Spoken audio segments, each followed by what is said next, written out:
Welcome back to Let's Play Spyro the Dragon again. I'm angryponcho, but why do I even bother saying so? Everyone already knows. Let's go to Nasty's world. It's time for us to finish off this game for the second time.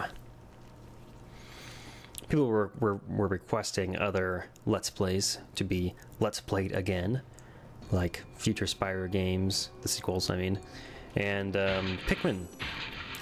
I'm not sure what games I want to do Let's Plays again of, but it won't be very many. I can say that right now. It'll just be a kind of like an in-between thing. I really want to be putting out more 999 right now, but the fact that I can only record those, I'd say 1, maybe 2 a day, makes it a little bit harder, and Spyro is something I can do 3 or 4 at a time. So that's how it is. Hey, didn't I already free you? You're in Nasty's world now, Spyro, and you are the dragon who must defeat him. Bring him on! I'm ready! Reach the exit in each of Nasty's lands. Then you can challenge the Nork himself. Maybe it's because of Nasty's world that I thought you had to exit each level for it to count as done. Because in this world, you actually do have to reach the exit portal in order for the next level to open. I'm pretty sure even if you get every gem and kill every enemy and rescue every dragon, if you exit from the start screen, it doesn't count. You gotta use the exit portal. Man, I turn this... Oh! I'm looking at my volume knob. I turn this down before the video and it's still too loud. Get out of here, you. Yeah, this level is home to one of the biggest skips in the game for speedrunners. For some reason, there's an enemy that you can get through a wall, I believe, and it was found by accident, and then the guy who did it had to spend tons of time in this level trying to duplicate it before he finally figured out what he did that was able to do it. But there's one enemy later on that apparently you can get by exploding a barrel in the right place, and it kills him through the wall and saves you like a few seconds later on. That's like just enough for speedrunners to care about it, and when you're thinking about world records and that kind of thing, you know? Okay, I guess we have to go down here at some point. What? How did his armor turn red without him having the barrel explode? That's irritating. Oh well. Oh, you win some, you lose some. These Norks don't exactly play fair, do they? Get out of here, you. You think that Nasty would have had enough metal aprons to hand out to all of his Norks, but guess not. Maybe there's a budget constraint in Nasty's economy. Keep up the good work, Spyro. I expect Nasty's really starting to worry about you. I'd be shaking in my Nork boots if I were him. Actually, it makes a lot of sense for Nasty's economy to have some problems, considering he turned a lot of his money into enemies for you. I mean, if he's turning gems into Norks, then it would make total sense for there not to be enough gems around. Half of them are turned into Norks. It's no wonder he can't afford protective aprons for all of his employees. Tisk, tisk. Pardon me, I'm just gonna flame everything that I can find. Yeah, it's this chest right here, actually, I think it is. Yeah, it's this chest. Yeah. It's this chest that you can get early. If you flame the guy at just the right opportunity, you can make that chest explode, and you won't have to go over to that barrel and hit the barrel back down here, which causes some backtracking, which wastes like 10 seconds or something like that. And so speedrunners have a trick they do where they kill that guy in just the right way, and you don't have to go backwards to get that barrel into that chest. I just ran right off there because the camera turned a little, lost track of what I was doing. But I'll do it the old-fashioned way. We'll go ahead and charge it back over there. Excuse me. There we go. Just a bunch of red gems. It's weird. I think there's more gems than that sitting on the platform where this barrel is. Usually those kind of chests you have to work to explode have a good gem total in them, like 25 at least, where you feel like it was worth your time. Not that one.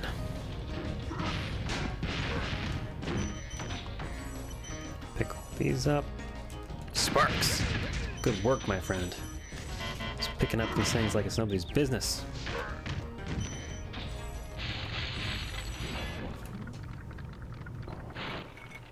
Wow! I never thought I'd be rescued, especially by such a little dragon. What I mean is, I always believed in you, Spyro. You gotta believe. You gotta believe! Alright, Carlos Rocky, take it easy now. You're not fooling anybody with that voice acting.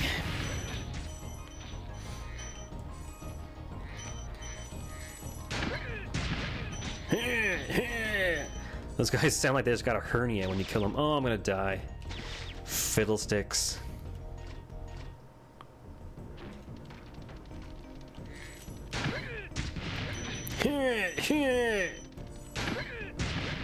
I just love the sound effect they make.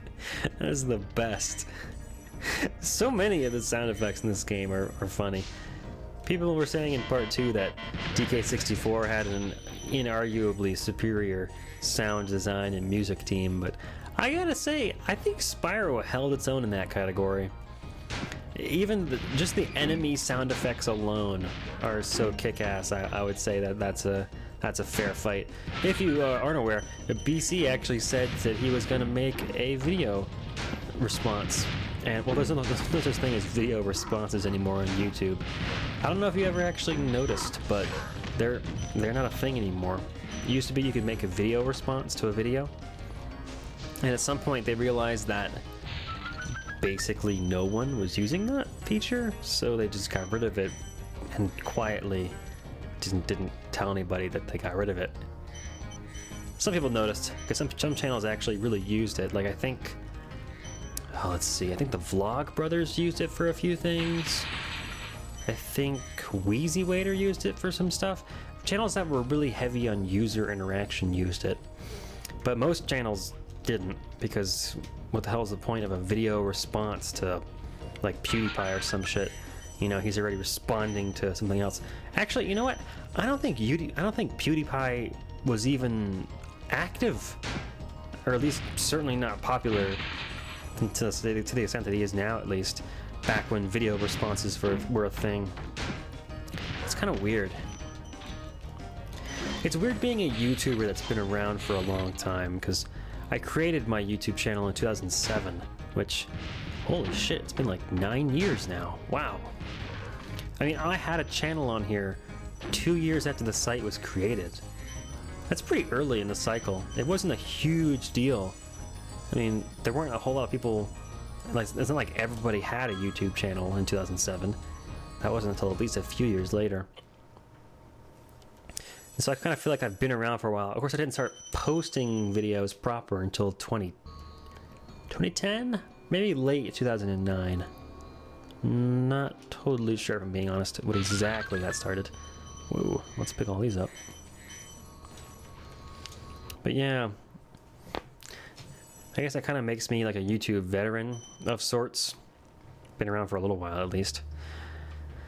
And I'm not sure... Can you look at a YouTube channel and see when they created their channel anymore? I think you used to be able to look at that. You used to be able to see, oh, get me out of here. Like, channel created, and it would give you the date. Am I imagining that, or did that used to be a feature of YouTube? I think it was. But it would be interesting to look and see, like, when did PewDiePie, like, the channel, become a thing? When did he create that channel?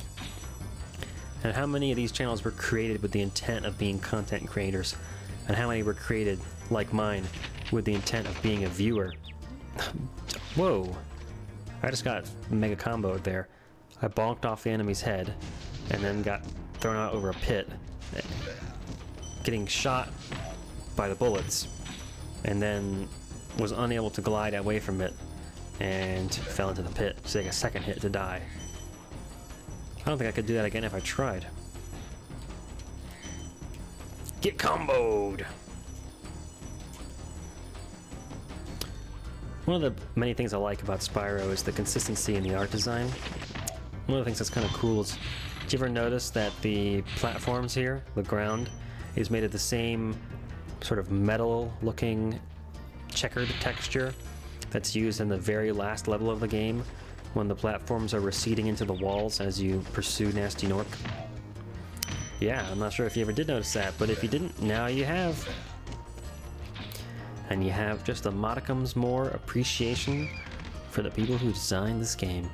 There's actually, I read an entire article online one time about how the skyboxes for this game alone define the tone for every world and level. Thank you for releasing me. Oh, Jesus. If I can remember, I'll put a link in the description to the article about the skyboxes. And I'm pretty sure I was supposed to put a link to something in the previous video. Oh, what was it? I'm sure someone will remind me if I forget when this video goes up.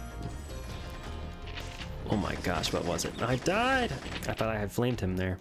What the hell happened to my flame just then?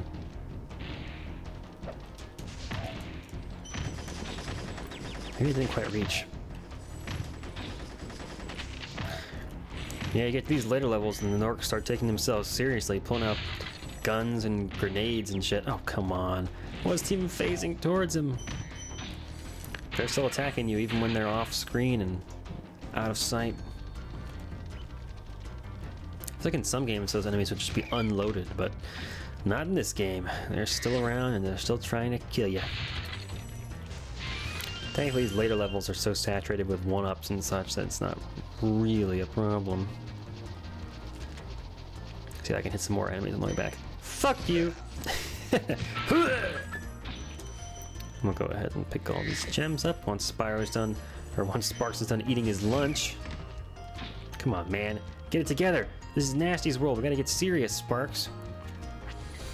You know what this game could have used? It could have used a little more banter, but hello.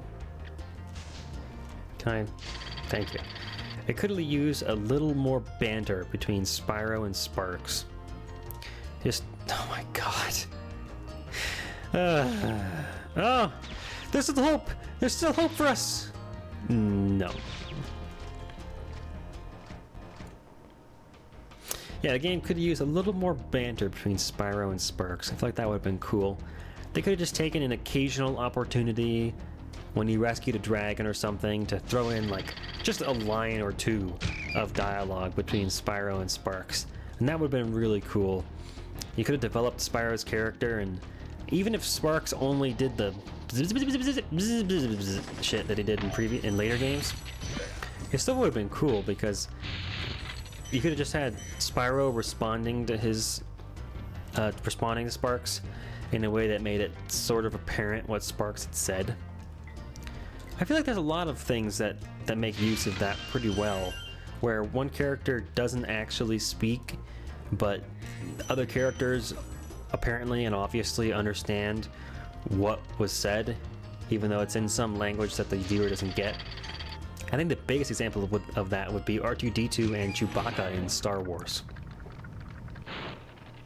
Be on the lookout for Nork Commandos, Spyro. They better be on the lookout for me. Oh, you're cold! Yeah, at no point in Star Wars did you ever feel like you needed to have subtitles for Chewbacca or R2-D2. It was always really obvious based on what the characters around them said to them, what they had said. You never felt like you needed to have that explained to you. And they could have done something like that, I think, with Sparks and Spyro, and it would have worked pretty well. It would have been difficult, of course. It would have required, you know, a writer worth his chops, or worth his salt. That's the phrase, worth his salt. Which I guess is an old reference to, like, worth his weight in salt? I'm not sure, actually. Oh, come on. I want to try and get a twofer here. Yeah! Still got it.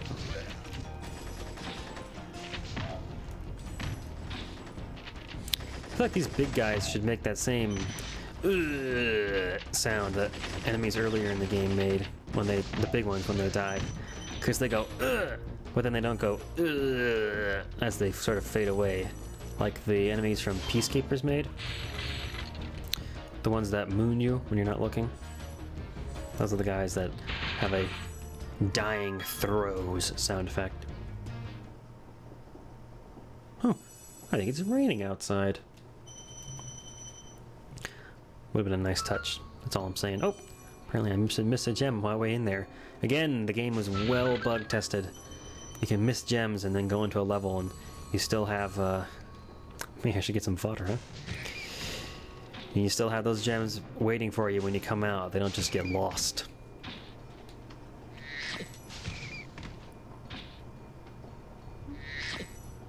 Alright, and we're back to gold. Now it's time to face Gnasty Gnorc.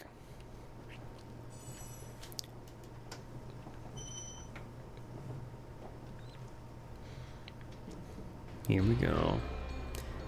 I see what I mean about this green laser. Yep, doesn't turn you to crystal. Just does 1 point of damage to sparks, like everything else in the game. You know, that would have been something that they could have expanded upon in future Spyro games, or in the sequels at least. They could have had some enemies that were so tough that they did. Damn it! Come here, you. Got him. Okay, that they did 2 points of damage to Spyro. Wouldn't that have been interesting? If there were some enemies with like a big hammer or something that would squish you, and if you got hit with them or by them, it would do sparks straight from gold to green, or straight from blue to dead. Maybe it would have seemed unfair at first if a player wasn't expecting that to happen, but I mean, I don't think that's something that's out of the question, you know? Oh, I hate charging uphill. You're just losing speed the whole way. Gotcha. You don't take that key, thank you very much. And we'll pick up the rest of these gems as you go. So I saw a speedrunner do it. Apparently it is possible to pick up all the gems on the way around and also kill Gnasty Gnorc on the first pass.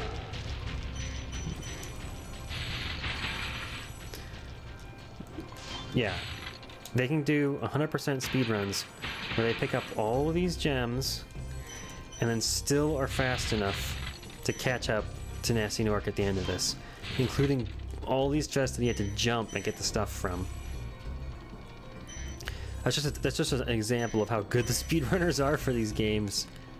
Like, man, I mean, I'm not too far behind Gnasty Gnorc right now, but I'm definitely too far away to get him in one cycle, so we're going to have to go around again. But the speedrunners can do it. That's freaking impressive. Whoa, did you just have like a dark cloud hovering over him for a second there? Did you see that? Could have sworn that's what it looked like. We'll catch up to him in no time. Now there's no gems distracting me. I think this little jumping charge is the fastest way to go. I'm right on your ass, Gnasty. Fuck you! Ooh, the end is approaching. Our fate draws near. See if I can do this all in one smooth run, not having to stop too much. Even when you're quick, these last couple platforms start to get a little narrow, but you got plenty of time here. You're toast, Nork. Nice! It's a shame the game doesn't let your Sorry gem it count took go so up. long. I kind of forgot about you. What about Gnasty Gnorc? Nasty Nork is toast. So now there's order again in the Dragon Kingdom? Well, mostly. I've still got some treasure to pick up. What will you do next? I'd say the sky's the limit. Oh, Spyro. You dream so high. Insomniac Games. Yes, thank you to everyone in Insomniac for making this awesome game. We watched the credits the first time through, so maybe I'll skip them here. Maybe I won't. I don't seem to be able to. Whatever. I'll just talk over them. So, how's everybody doing? You know, play any good video games lately? Heard any rumors lately? Well, that was a long name or something. Did you see that name? It was like Christian Van Steven Butler. If your name already has Van in the last name, I wouldn't recommend hyphenating your name when you get married. Van Steven Butler is a little too much for just a last name, because she's probably still got a middle name, because the Van is part of her last name. So her name could be like Kristen Brittany Van Steven Butler. That's a ridiculous name. You have 5 names now. That's too many, even with the hyphening. Either way, yeah. So we've 100% completed. Music by Stuart Copeland. Oh yes. Oh man, I so wish I so want to make my own video game. Every time I see credits for a video game, it's like, man, I wish my name was in there.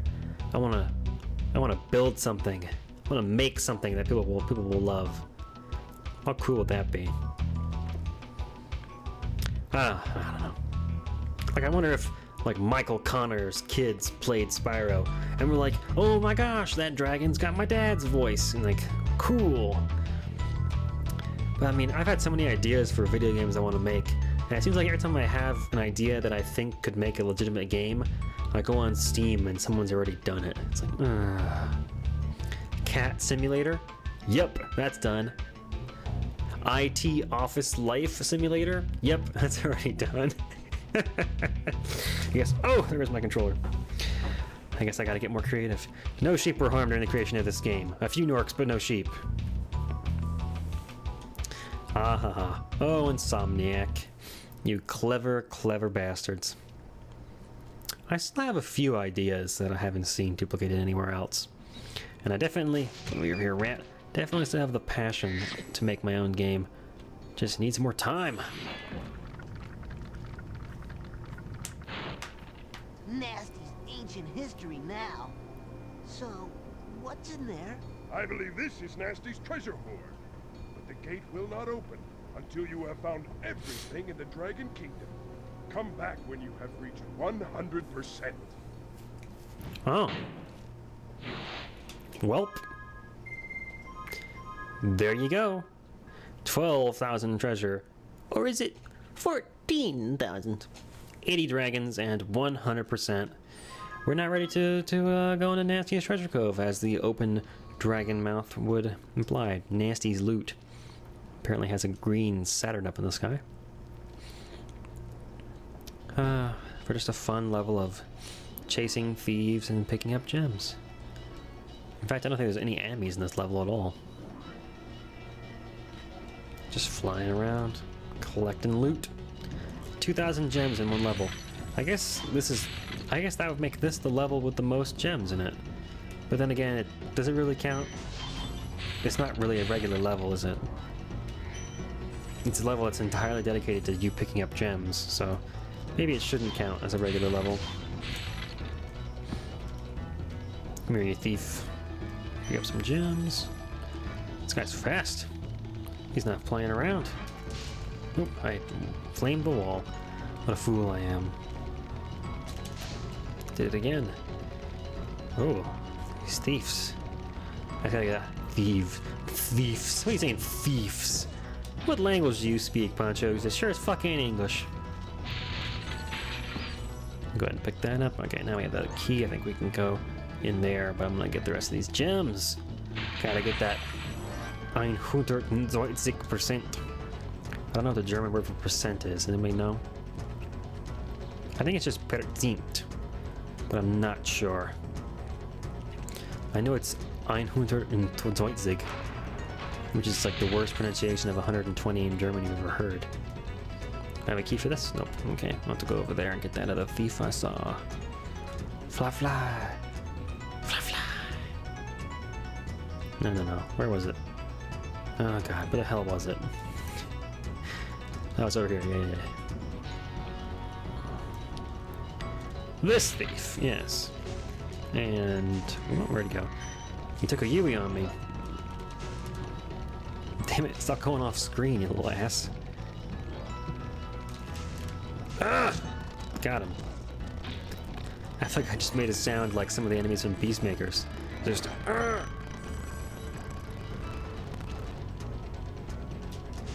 Whoa, a little slowdown there. Console's having some trouble. Too many gems on screen, maybe. Okay, that looks like a clear for this area. Ah, the Superfly at the end of the game. Someone told me that this is most accurately described as the 11th hour superpower trope. Which, what a perfect name for this. 11th hour superpower? The super ability that you get right before the final boss and never really appreciate because you only get to use it on the final boss. 11th hour superpower, there you go. And this level has the thieves in planes too, which is pretty freaking cool. And a key for me. Thank you very much. Is it back up the hallway here? Yeah. I remember this. Whoop. I guess not as well as I thought. What? Yeah, okay, I guess we'll fly across first. I knew there was one more that's like back up the hallway you just came in. I guess it's this one. Yeah. To get that key, you have to come back here after you catch the next thief. Which is this thief. And down we go. This guy I remember being a pain in the ass to catch. Don't remember what it was. Just something about the way this guy flies around is intensely difficult to... Yeah, he's already way ahead of me. I'm gonna do a little U-turn on him. Yeah. Maybe I'll fool him and I'll get the chance to flame him really quick before he turns. This area also reminds me of the final or second to last area in Star Fox 60. Okay, he's not going around because I'm not with him. Reminds me of the penultimate area in Star Fox 64. God damn it, where is he? You bastard. Come back here.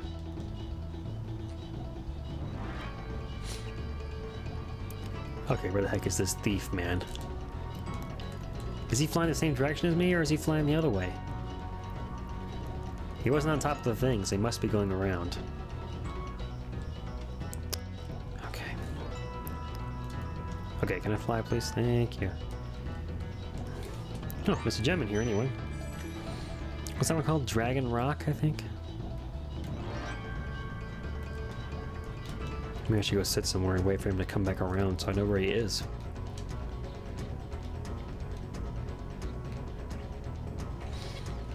Doesn't take that long to go around here, so...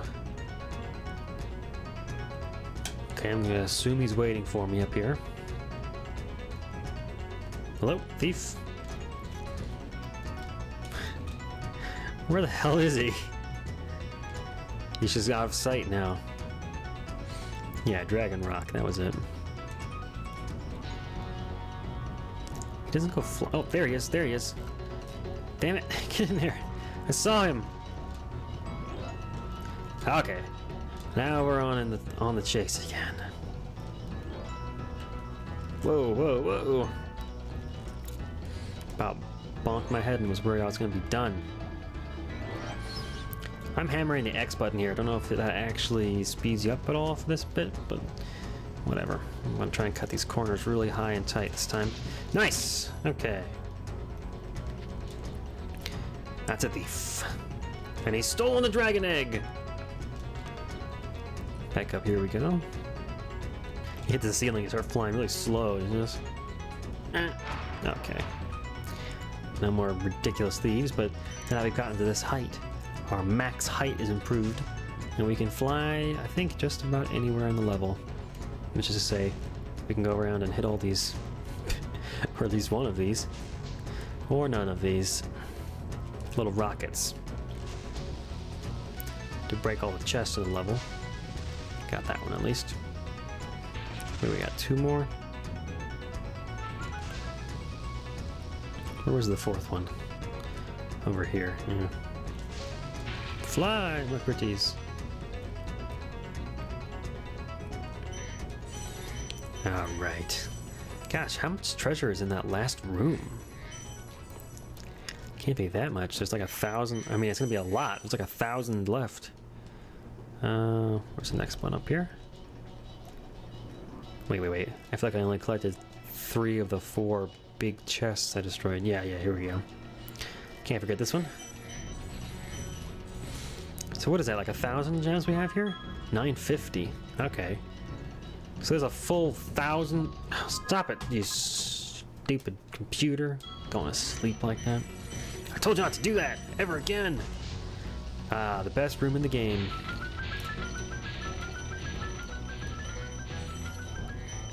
More purple gems than you could imagine. The most gems in any one room in the game, and the most beautiful picture of Nasty Nork. Look at that. Must have been him in his younger days. Alright. Thanks so much for watching, everybody. I hope you enjoyed Let's Play Spyro again. The next Let's Play will be something new and exciting. I hope you're looking forward to it as much as I am.